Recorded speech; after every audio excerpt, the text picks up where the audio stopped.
Good afternoon, everyone. Welcome to the Huntington Avenue YMCA. This has been a YMCA since 1912. It's probably one of the oldest buildings that were constructed to be a YMCA in the country. President Taft laid the cornerstone on the building in 1912. So welcome.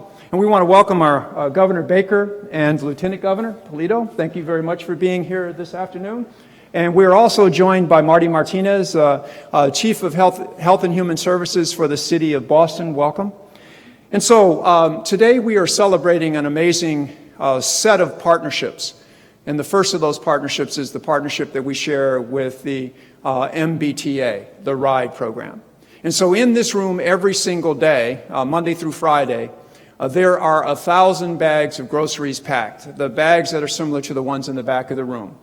They are nutritionally balanced bags. A family of 3 will have enough food for 4 days, and a senior will have enough food for a week's time.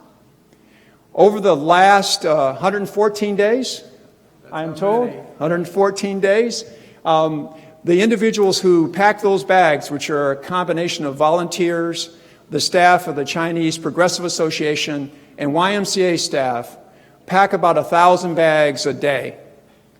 And those bags are then available for delivery to families and children and seniors in the community. And so we could package 20,000 bags a day. But if we have no way of delivering those bags to families, then they would go to waste. And so that's where the MBTA has come in. They have delivered those meals to the families and the children and the seniors in our community each and every day for the last 114 days. And so over that time, we've prepared and delivered more than 60,000 bags of groceries. And conservatively, that represents about 600,000 meals in 114 days. That's an amazing accomplishment and probably one of the most beautiful and best examples of public-private partnership that we'll ever experience. And we're so proud to be a part of it. And we're so proud to partner with the MBTA to make that possible. However, let me also thank the food bank, because without their aggregation of food, there would be no food to put in the bags and no food for the MBTA to deliver. So we want to thank our partners and friends from the food bank who also support that effort to make sure that the children and families and seniors of the Boston community, and greater Boston for that matter, are fed. We want to also thank the Boston Resiliency Fund, the Shaw and the Lynch Foundation, the Food Bank, as I mentioned a moment ago, Hope and Comfort for providing us with personal hygiene items that we also deliver to families when those are available. It's been an all-hands-on-deck set of circumstances. In addition to the 60,000 bags of groceries that have been delivered, we've also delivered more than 1 million meals, prepared meals, grab-and-go meals, to the children and families of Greater Boston. And that's been the result of a partnership with City Fresh Food, the Boston Housing Authority, again the Boston Food Bank, Boston Centers for Families and Children, the Boston Public Schools, and many other partners. We've delivered those meals at over 60 locations in the city of Boston. And so in total, we've delivered in 114 days 1.6 million meals to the children and families of our community. That would not have been possible without partnership.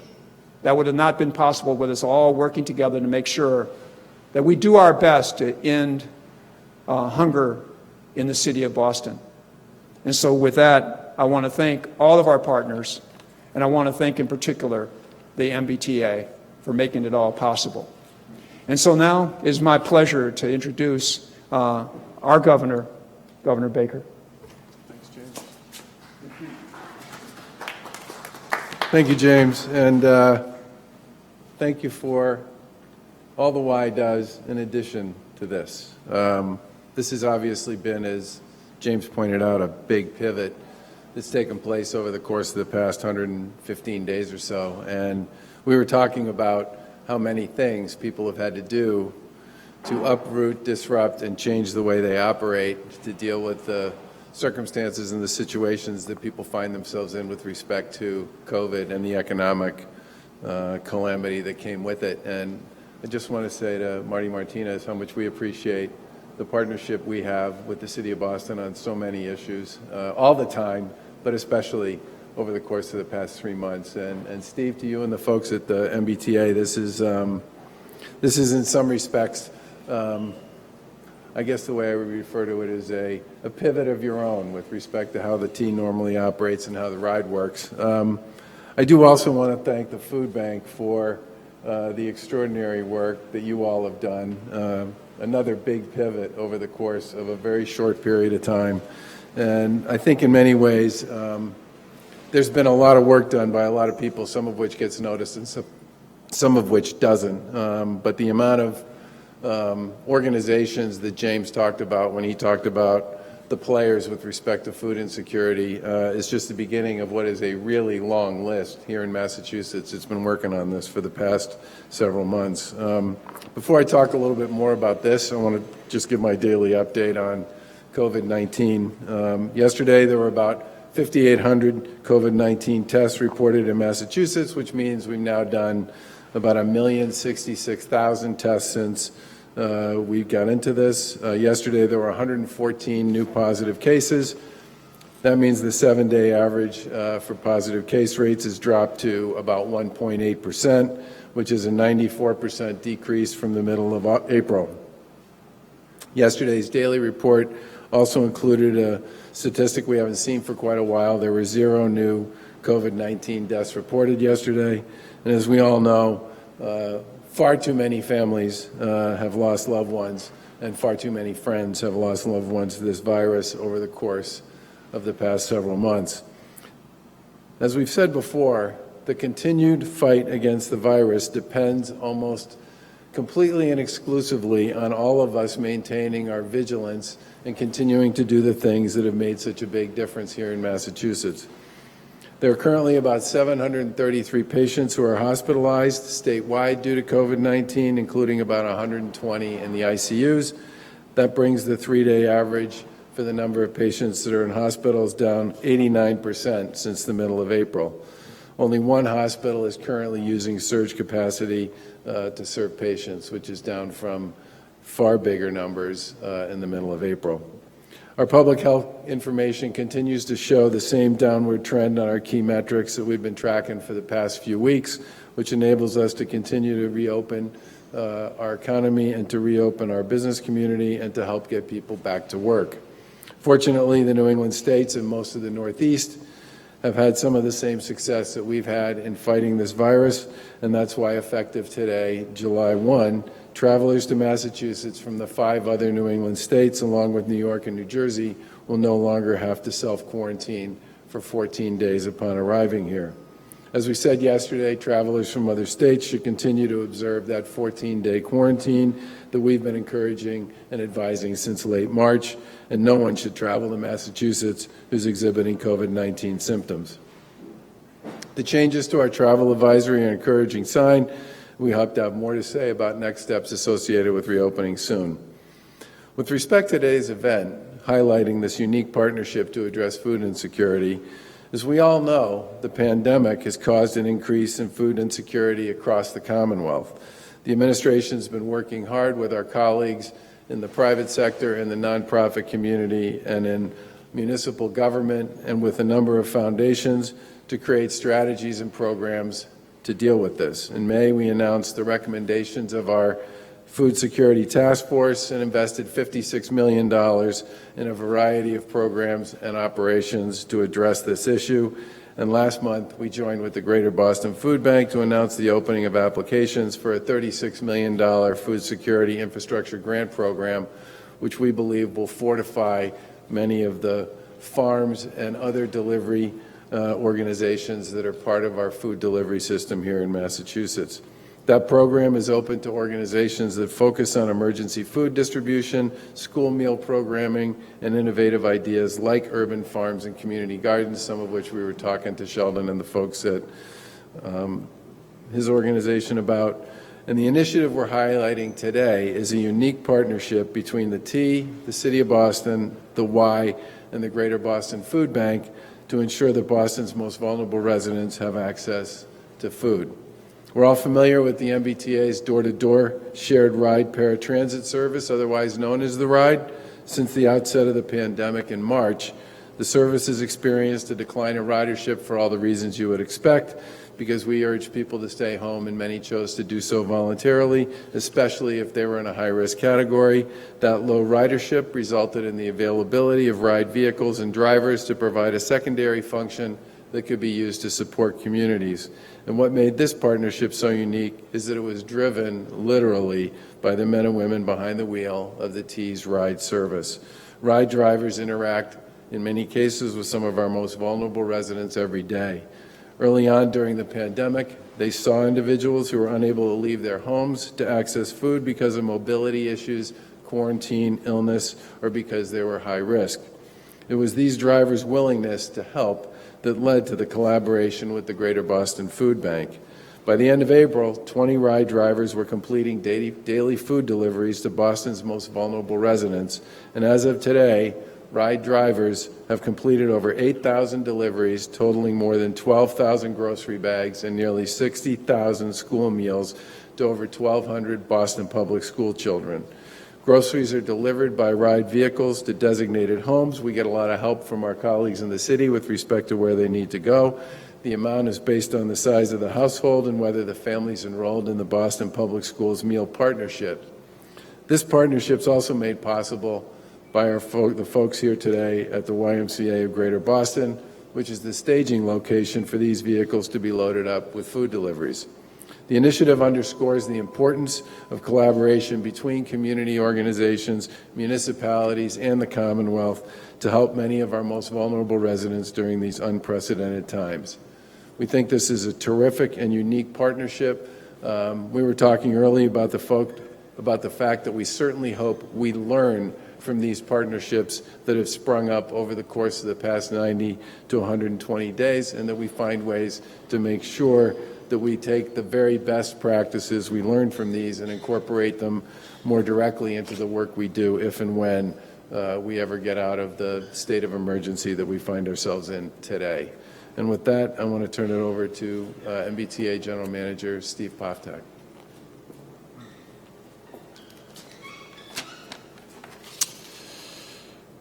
I want to thank everyone for joining us here today. One of the many troubling consequences of the pandemic has been the growth of food insecurity. And the MBTA is pleased to be part of this partnership to address food insecurity in Greater Boston. This unique partnership between the MBTA, the City of Boston, the YMCA, and the Greater Boston Food Bank has ensured that Boston's most vulnerable residents have access to food. We've been really pleased to offer our ride paratransit service to deliver food to people in need throughout Greater Boston. As the governor detailed, we have seen a significant decrease in ridership throughout the pandemic, and we've been able to use some of this additional capacity we have to support the community. And I really want to pay tribute in particular to the drivers who are out there doing the work, to the MBTA staff and our friends at Veterans Transportation who have been out there doing the work, literally driving food to people in need who need it. And, these drivers know many of these citizens. They see firsthand the need, and they see firsthand individuals with either mobility illness or other issues who cannot leave their homes to access food. So, we are grateful for the opportunity to partner with these great partners in the community. We've delivered thousands of bags of food. We've delivered thousands of meals to BPS children as well. We've been able to grow this over time. I want to thank Governor Baker and Lieutenant Governor Polito for their ongoing support of the MBTA. I want to appreciate and thank the City of Boston and Chief Martinez for their partnership and their leadership on food security issues. I want to thank James Morton on behalf of the Y, and also thank Carol Tinkin from the Greater Boston Food Bank for their work. I do want to recognize a few other people. There's Sarah and Lyle, who I think is in the room. So we dragged her away from the front door where she was loading bags up until the last moment. I also want to recognize at the MBTA Mike Kulak, who's here on behalf of the ride service at the T, and also recognize obviously the employees and the contractors with Veterans Transportation who are doing this very important work.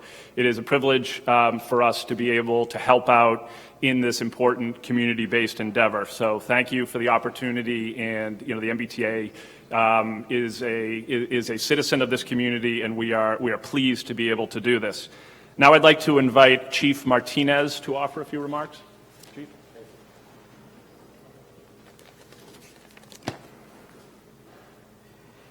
Thank you, General Manager Poftak, and thank you, Governor Baker, Lieutenant Governor Polito, for being here today and highlighting this important work.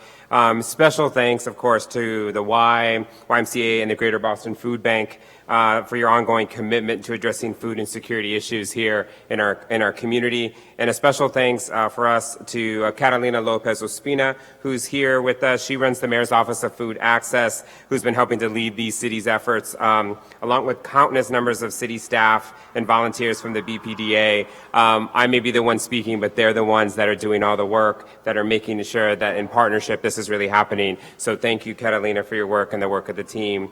On behalf of Mayor Walsh, it's great to be here to highlight the importance of this partnership and the role of the ride and making sure that food is accessible and available to those who need it as we work to combat COVID-19. As the City of Boston continues our efforts to contain the spread of this coronavirus, we have been faced with an inequitable impact that we've seen it cause in our community. We've seen levels of food insecurity be exposed through this pandemic in ways that have been shocking to some. But to the leaders around this work from the Greater Boston Food Bank and the Y, this is only uncovering inequities that have existed in our community for too long and that people know well. And the city has worked in partnership to be able to make this happen in ways never before and could not have happened without these great partners. That has included developing an emergency food delivery system to ensure that any Bostonian experiencing food insecurity due to the public health crisis could be helped. A specific focus was given to seniors, BPS families, and individuals either COVID positive or immunocompromised. In addition to all the food sites that were lifted up in partnership with many very quickly, we also launched door-to-door delivery service in partnership since April 8th. And in 2.5 months since then, we've completed over 16,800 deliveries, representing over 23,000 grocery bags given free of charge to those in need. With over 8,000 of those coming from the ride, it's truly remarkable the work that's been done together. These deliveries represent 3,800 unique households that span across every neighborhood in the city of Boston. And this has been done and only possible in collaboration with our incredible partners that we've mentioned here, but as well as volunteers from the Boston Police Cadets, volunteers from Boston Centers for Youth and Families, and the BPDA, and of course, MBTA's RIDE. Furthermore, the 23,000 grocery bags were entirely built by partners, with the vast majority of them distributed from right here at this location, as well as ABCD in Allston has been a steadfast contributor to this effort. These efforts have been key to ensuring that people have access to the food they need to feed themselves and their families. Both in responding to and recovering from COVID, we must make sure we're doing it from an equity lens, and that we continue to find ways to address the needs that we've seen and that have been exposed, and tackling food insecurity is one of those needs. Again, thank you, Governor Baker, for the work that the state has done in partnership with us, not just around this, but around containing COVID and keeping the city of Boston safe. We have much work to do, especially as we see what's happening in different parts of the country. We look forward to continuing to find creative ways to utilize these fruitful partnerships to serve the city of Boston and to work to recover from this pandemic in a more equitable way than we entered it. And that includes a greater focus on food insecurity. Thank you so much. And now I want to bring up, without it being possible, Carol from the Greater Boston Food Bank, who has the food, right?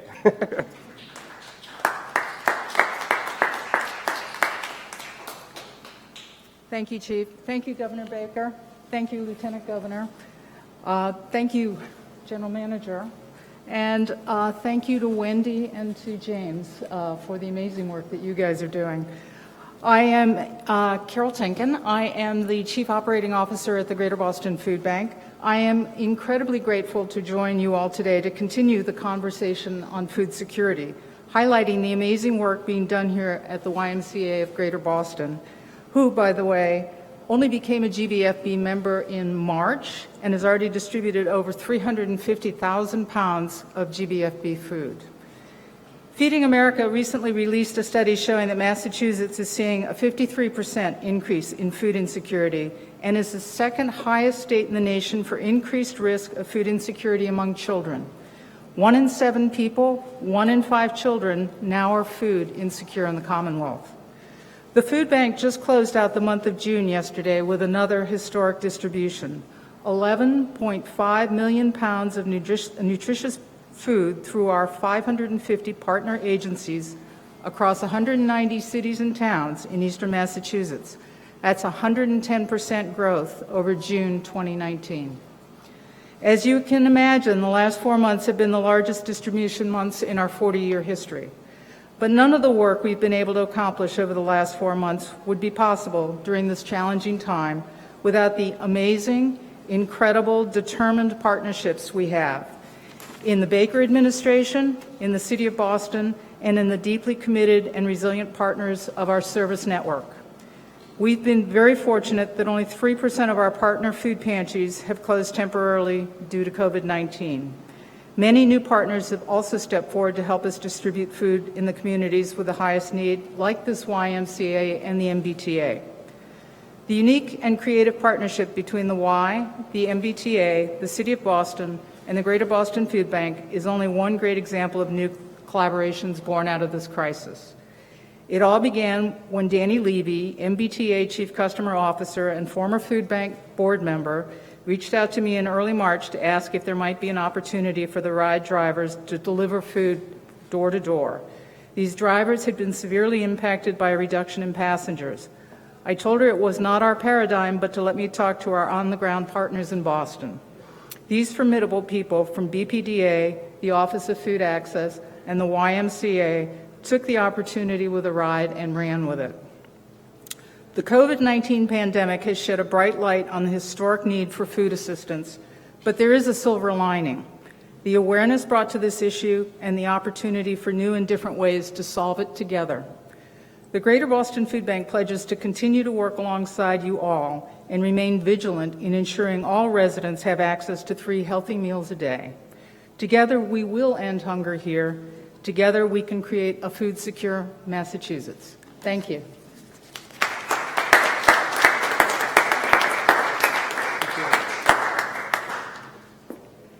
Questions on this?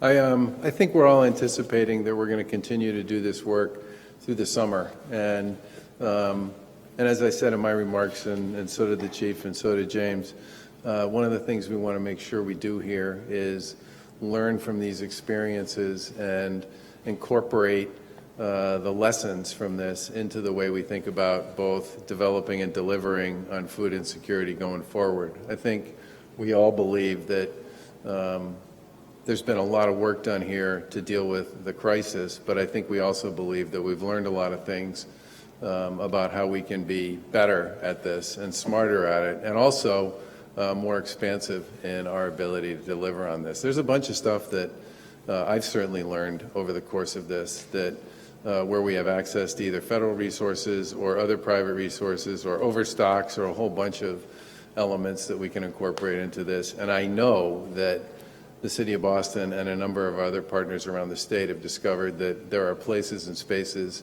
and people that they need to be reaching out to and serving, and we need to incorporate that into the way we do this going forward. So I don't know if it's going to be 1.6 million, but it's certainly going to be a game that's going to continue to be played for the foreseeable future, yeah. Yeah. What's the situation at the food bank? I mean, how are you holding up? Are you being able to get the supplies that you need to get to continue to fill this need? If you'd asked me that question 2 months ago, I would have said it was tenuous because the supply chain was very much disrupted. Right now, we are able to, because of amazing donations, monetary donations, we are able to purchase healthy food. We are getting enormous amounts, just recently we're getting enormous amounts of USDA food that is coming from the CARES Act and Families First, and also from what's called CFAP, Coronavirus Food Access Program. It has been different. Certainly the impact on the facility in Roxbury has been remarkable and hard, and the team there, particularly the warehouse and the transportation workers, have been heroic. We can't imagine that we're doing twice what we were doing last year, or even we did 2 million more pounds than we did last month. And these guys just keep coming back every single day, and they keep saying, we're going to keep doing it. We're committed to the mission. So we've got food. We've got a lot of support from the state. We have enormous support from the city of Boston. We have enormous support from donors, and we hope they won't stop, because we do forecast this disruption in people's lives to continue on for quite a while. Thank you. Governor, Mass Live reported that you either appointed or reappointed 5 of the 7 members of the Board of Trustees for the whole Silver Zone. Just wondering if there's any update, if any of them have stepped down, and you've asked any of them to step down. I think 4 of the 4 that were, the board at the time that Bennett Walsh was appointed was 4-3. We had appointed 3 of them, 4 of them had been appointed previously. I can't speak as I stand here with respect to how we plan to handle that. They currently are working through a legal issue. They were enjoined several months ago, and I think we're going to wait until that legal process finishes before we do anything. I do think 2 of the seats have technically expired. And I'm also hoping the legislature will act on our legislation and create some additional seats for healthcare experts on that board. And I believe the date of the follow-up on the legal question is July 30th.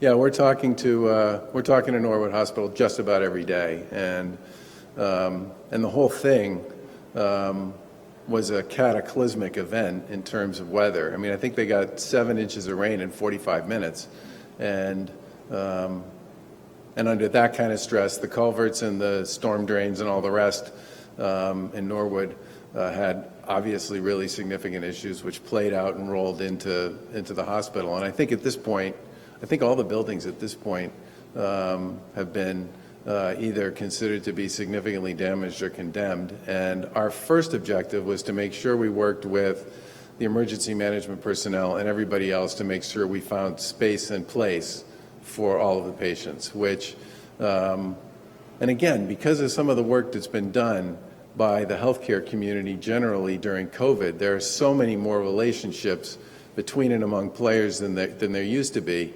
A very short period of time, everybody who was in that hospital was safely placed in an appropriate setting somewhere else. And the thing we've really been focused on is making sure we find places and spaces for the clinicians so that those clinicians can continue to maintain the relationships they have with their patients. And that's really been our focus for the past couple of days, and we are expecting to continue to have a dialogue with the hospital about what their plans are with respect to the physical structure. And we've talked to our insurance commissioner and basically said, you need to reach out to the insurance industry and make sure if there's adjuster work that needs to get done, it gets done quickly. But I think we're playing this a couple days at a time as more information becomes available. But the first things we were most concerned about was place and space for all the patients, and then making sure we came up with a strategy to ensure that the clinician-patient relationships that currently existed through that hospital and through its outpatient department weren't disrupted. And I think for the most part, we're going to be able to do that. The next issue will be what to do with the physical plant. I've heard a lot of different possibilities on that one, a lot.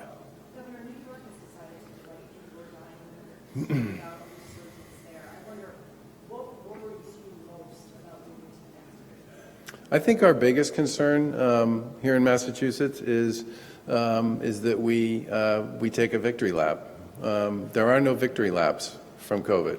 Okay, I've said this many times. I've been a broken record on it. It's not going to take the summer off, and a huge part of why Massachusetts has had the success we've had as a Commonwealth, in addition to the work of many great organizations like the ones that are here today, to fill gaps and provide supports to people during this pandemic, has been the commitment people have made to the things that stop the spread. Wearing face coverings, washing your hands, keeping distance wherever you can, disinfecting surfaces, recognizing and understanding that there are very real things everybody can do to stop the spread. And we have a big weekend coming up. It's 4th of July. I really hope people continue to take this seriously. I mean, we've had conversations with the folks in the Treasurer's office about the work that's done on an inspection basis by the ABCC folks. Spend a lot of time in and out of a lot of our restaurants, okay? We've talked to all of, Lieutenant Governor spends practically all day, every day, talking to our colleagues in local government about their responsibilities to make sure that people are living up to both the general guidance and the industry-specific protocols that we've put in place to keep people safe. I think if people do the things they're supposed to do, if they stay committed to those particular protocols, processes, and procedures, and they recognize and understand that they have a significant role to play here, we can continue to be successful in our phased process around reopening. But if you I talk to governors in other parts of the country that are now dealing with some really significant issues, and they raise a lot of things about why they ended up where they are and what's going on. But one of the things they talk about is compliance with the basic fundamental public health issues that have been out there with respect to how to manage the spread. And the second is compliance with sort of the general rules of the road that have been put in place here in Massachusetts and are currently being pursued by a lot of our employers to make sure that we continue to keep people safe. That is, in many respects, the most important thing we all have to do. I worry. Oh, look, I think people in Massachusetts, for the most part, have been incredibly good about stepping up and doing the things that make the biggest difference with respect to stopping the spread. I think it's why we went from 30% positive rates in the middle of April to 1.8% for the past 7 days. I think, but there's no, I can't repeat this enough, there's no victory lap here. There's no spiking the ball. There's no big celebration at home plate. There's none of that, okay? This is something that everybody needs to understand, that the virus doesn't care about today. What it's focused on is tomorrow and the day after and the day after. It's looking for possibilities and opportunities to jump from place to place and from person to person. The way you kill it is and contain it is by stopping the spread. And I think at this point we all know a lot of the things that we can do as individuals and as organizations to stop the spread, and we need to stay on those things, summertime or not. Governor, we've had a chance to see over 100 emails from the state from January through March. They were all downplaying the dangerousness of the virus. Do you think the state would have taken different steps if those emails weren't so widespread? You know, there were a lot of mixed signals coming from a lot of places all the way through the early part of this. And I think that's because a lot of people were still just trying to discover what the nature of the virus was, how it worked, what it was about. And I certainly think that, and that's a little bit on everybody, but I hesitate to point too many fingers because we have continued to learn about this as we've gone along. And even some of the top players in this issue, not just in the U.S., but in other countries, have changed their tune with respect to a number of elements. Take the mask, okay? Back in February and March, Dr. Fauci didn't think you needed to wear a mask. I view him as probably one of the most credible people on this issue you're going to find anywhere in the country. He changed his mind when people started to realize how big the asymptomatic element that could spread the virus was associated with COVID. I think the big thing is that we all know at this point sort of what the basic issues are associated with this. We have a pretty good idea about what the things we need to do to manage and deal with it and contain it going forward are. we've done some of the things to put in place the mechanisms to take care of that, contact tracing, the testing regimens, a lot of PPE for people who serve vulnerable populations and work in the healthcare system or in the emergency response community. There are a lot of things that when this thing got started, I felt like we were playing catch up on every single day. And I think, as I've said several times, I hope we all learn the lessons, not just here in Massachusetts, not just in Boston, but across the country and hopefully around the globe, about what you need in place as your key elements to battle this as we go forward. You give less credence now to information that comes out of the feds. Do you trust or verify? I mean, I guess what I would say is we've developed a lot of relationships with many of the infectious disease and epidemiological folks who are here in Massachusetts, and they are in many respects the first people we call when we're looking for guidance and advice on a lot of these issues. Pardon me?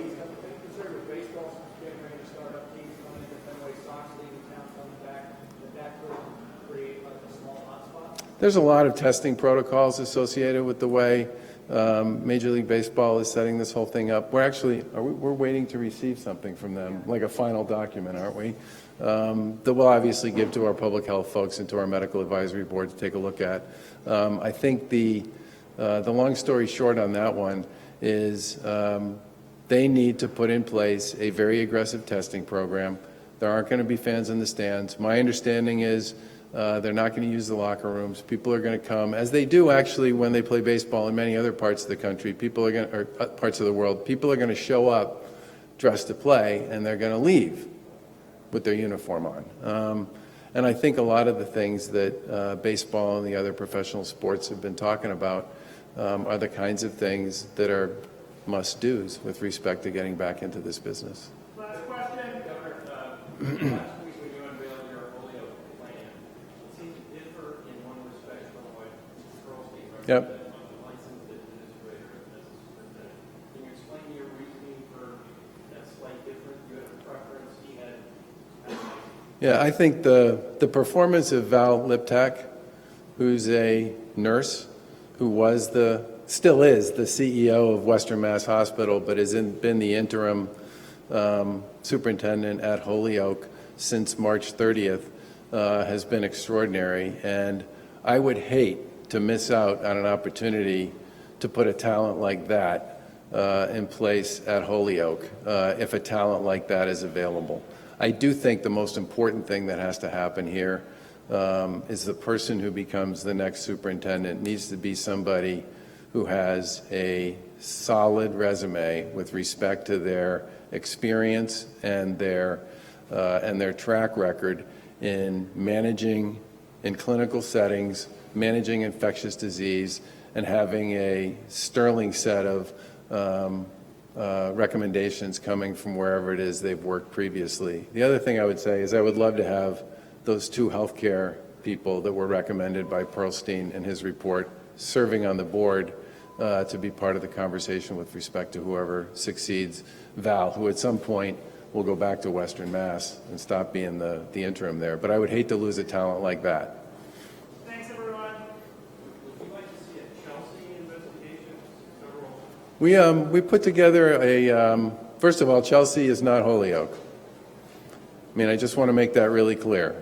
Almost everybody who's had anything to do with Chelsea will tell you that Cheryl Poppy did a terrific job under what everybody would agree are extremely difficult circumstances in managing long-term care facilities with vulnerable populations. I mean, some really spectacular private sector long-term care and assisted living providers have had enormous difficulty in managing COVID as well. In some cases, because of the guidance that changed with respect to a whole bunch of issues around asymptomatic carrying and other issues.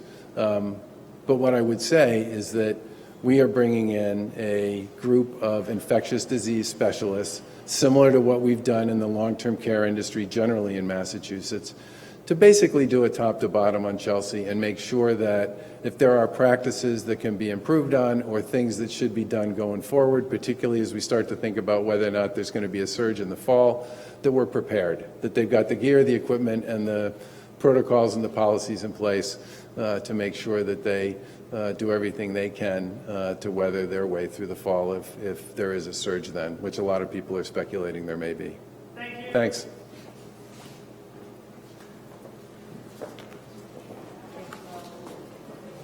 Thank you. So, Yeah, I will.